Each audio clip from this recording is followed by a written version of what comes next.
Bugun barchaga bugun sizlar bilan qo'shib yozish qoidalarini o'rganamiz. Tayyor bo'lsangiz, boshladik. Demak, xona, noma, poya, bob, xush, kam, ham, umum, rang, mijoz, sifat, talab kabi so'zlar yordamida yasalgan qo'shma ot va qo'shma sifatlar qo'shib yoziladi. Mana xona so'zi bor. Mana shu xona so'zini dorixona deb eslab qoling. Dorixona deb ko'rganingizda ko'zingizda oldiga keladi. Xona so'zi bilan yoki kutubxona deb.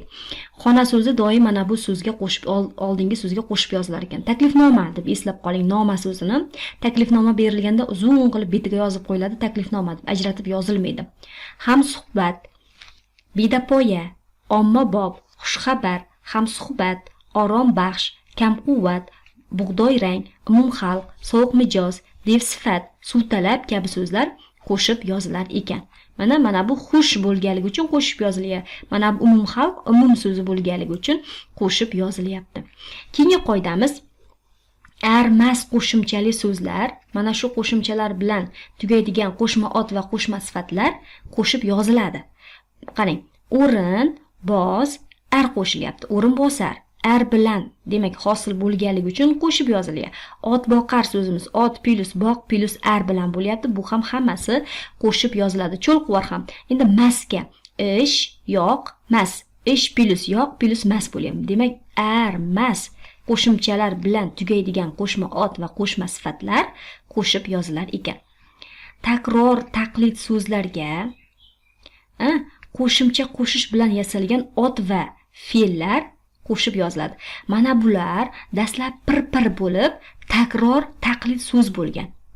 Pir, hay, gij kabi takror taqlid so'z bo'lgan. Endi bularga pirga ak qo'shimchasi, hayga la qo'shimchasi, gij-gijlarga la qo'shimchasi qo'shilib, yangi ma'noli so'z hosil bo'lyapti. Mana shu qismlar ham qo'shib yozilar ekan. Qiyoslov yo'li bilan hosil bo'lganlari deyapti. Dev qomat qo'shma otlar. Dev qomat, ya'ni qomadini devga qiyoslayapti. Sher yurak, yuragi shernikidek. Oy bolta, qo'zi qorin, boltaning ko'rinishi oyga qiyoslanyapti. Qo'zi qorin, qorini qo'ziga qiyoslanyapti. Demak, mana shu qiyoslov yo'li, mana shunday holatda yodlab qoling qo'shma otlarni. Rang mazasiga oidlari deyapti. Achchiq tosh mazasiga ko'ra achchiq. Qizilishton, demak, rangiga ko'ra. Ola qarg'a, bu ham rangiga, mazasiga oid qo'shma otlar. Maqsad bildiruvchilar. Kirsovun, ya'ni nima maqsadda ishlatyapmiz sovunni? Aynan kir uchun. Ko'z oynak, oynakni nima maqsadda ishlatyapmiz? Ko'z uchun. Mol qo'ra nima maqsadda? Nimaga xizmat qiladi? Molga xizmat qiladi. Demak, maqsadi molga qo'ra. Mana shunday qilib yodlab qoling. Joyga nisbatlari. Tog' olcha qo'shib yoziladi. Olcha o'sadi, qayerda? Aynan tog'da o'sadi degani. Qashqargul. Gul bor, hamma yerda gul bor, lekin u aynan qayerda o'sadigan gul? Qashqarda. Cho'l yalpiz. Yalpizlar ko'p, lekin aynan qayerda o'sadigan? Cho'l yalpiz, cho'lda o'sadigan yalpiz. Joyga nisbatlilar. Marosim urf-odatlarga oidlari mana shu ham ko'p milliy sertifikat savollarida tushadi. Kelin tushdi. Marosim nomi bo'lganligi uchun qo'shib yozilyapti. Marosimni ifodalasa aravadan kelin tushdi desak, lekin u ajratib yoziladi. Mana bu marosim ma'nosida kelsa, kelin tushdi degan shunaqa marosim bor. Mana shu marosim ma'nosida kelsa qo'shib yoziladi. Qor yog'di, ochil dasturxon, to'qmoq kabi.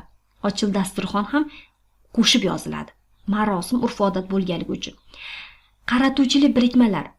Bu mana bunday holatda so'zning boshi mingning boshi bo'lganda, mana bular demak yaxlit holga kelib qolib, qaratuvchili birikmalar so'z boshi ming boshi tarzda ifodalanadi.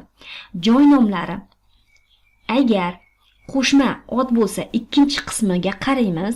Ikkinchi qismida mana bu obod so'zi bo'lsa, mana Xalqobod, Yangi obod so'zi bilan hosil bo'lgan joy nomlari ko'p-da. Xalq mana plus obod va ikkinchi qismi turdosh ot bo'lsa, ya'ni atoqli emas, atab qo'yilgan ot emas, turdosh ot bo'lsa, mana yo'l Turdosh otmi? Kichik harf bilan yozilarmidi? Yozganimizda, demak bular qo'shib yoziladi. Yangi yo'l, Xalqobod, mana obod bo'lsa, ikkinchi qismi turdosh ot bo'lsa qo'shib yoziladi. Lekin qo'shma otlar mana qarang. Ikkinchi qismi atoqli ot bo'lsa, ajratib yoziladi. Ko'hna, Urganch. Mana ikkinchi qismiga qaraymiz, Urganchni biz kichkina bilan yoza olmaymiz-da, atoqli ot. Shuning uchun O'rta Osiyo, Osiyoni kichik bilan yoza olmaymiz-da, chunki u atoqli ot. Ajratib yoziladi bular.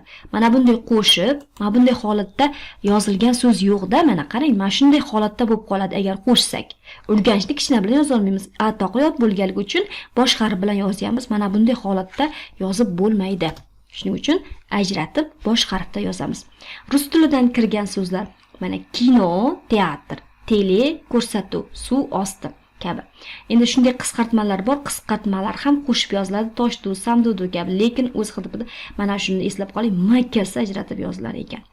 Og'zaki nutqdagi cho'zilishlar, yo'q desak, nima desak, bir nechta harfdan iborat bo'lyapti cho'zilishlari, mana shular ham qo'shib yozilar ekan. Ajratib yo chiziqcha bilan yozmaymiz.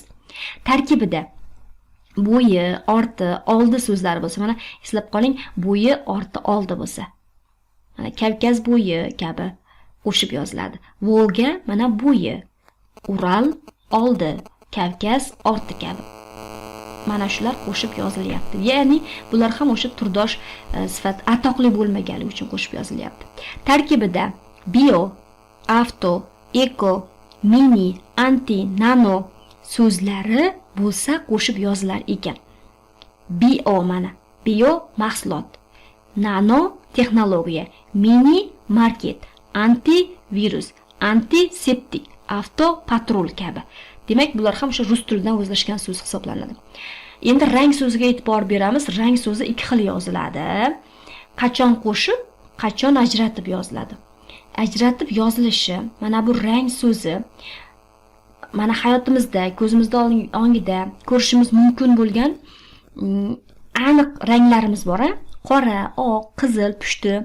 Ya'ni bundan rangdan oldingi so'z rangni ifodalasa. Rang bo'lsa-da, yana pushti rang, qizil rang, oq rang, qora rang mana ajratib yoziladi. Endi boshqa narsalarga qiyoslanganda, mana bu rang so'zidan oldingi so'z ot bo'lsa, ya'ni boshqa narsani ifodalasa, mana siyoh degani rangmi? Yo'q. Siyoh degani yozishda foydalanadigan suyuq modda. Va bular qo'shib yoziladi. Jigar rangmi? Jigarni mana rangni ajratib olsak, jigar degani rangmi? Yo'q. Jigar rang. Olov rangmi? Yo'q, rangni ifodalamaydi. Olov rang, mosh rang deymiz. Mana shu boshqa narsalarga qiyoslanganda qo'shib yozilar ekan. Birinchi qismi yarim so'zi bilan boshlanuvchi qo'shma so'zlar qo'shib yoziladi. Mana yarim avtomat, yarim o'tkazgich, yarim yillik va hokazo. Birinchi qismi multi so'zi bilan boshlanuvchi. Bular ham endi o'sha rus tilidan o'zlashgan so'zlar. Mana buni bajarib izohlarda javobini